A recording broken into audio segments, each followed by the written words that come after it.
If you are a home buyer, here are 5 things that I want to share with you that you should not do to get your offer accepted. So I am Denise Watkins. I'm with the Watkins Team RE with Samson Properties. And if you haven't ordered a copy of my Home Buyer's Guide for the Successful Home Buyer, you should really go to the link on this page, get yourself a copy, because you'll not only learn about the home buying process, but a lot more about your why. So we're in a really hot real estate market, and when we have this much activity going on, buying a home can be very stressful because more buyers are competing for properties just like you are.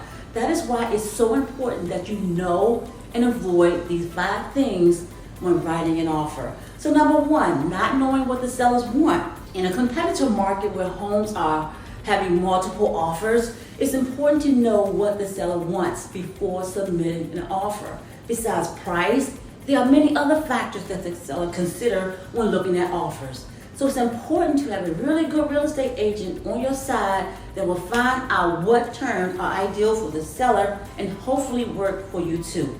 Maybe the seller would like a rent back to have more time to move, or need a fast sale to close for a replacement home. So the more you can sweeten the offer by making it less stressful on the seller, the more likely your offer will be considered.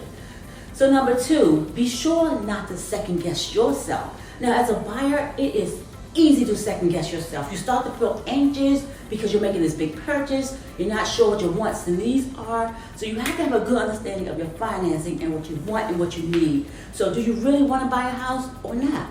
Being indecisive as a buyer could cost you so much, and if you wait too long, you'll lose the house. So number 3, be careful not to stay with an agent who's not a good fit. Always work with an agent who have your best interests at heart, know how to negotiate and close the transaction. A really good real estate agent could fully understand all of your needs, be a good listener, good communicator, and respond to all of your questions. After all, they're going to be negotiating on your behalf to make one of the biggest purchases of your lifetime. So number 4, don't ask for too much.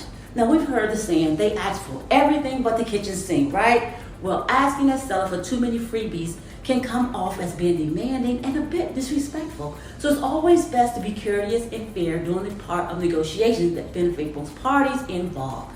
So maybe that upgraded refrigerator needs to go with the seller in order for your offer to get accepted. Shouldn't be a deal breaker as long as you replace it with something else just as nice. So number 5, waiving home inspections. Now in a competitive market, waiving contingencies to get your offer accepted over the other buyers is very common, trust me. However, although it might be appealing to the seller, it's more important to you as a buyer to know if any potential problems are wrong with that house. So that's why it's important to have the inspections.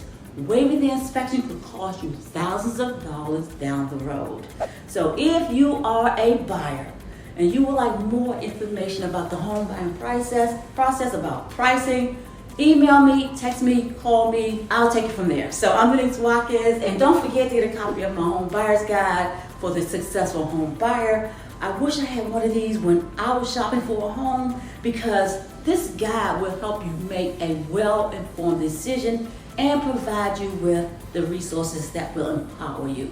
So bye for now.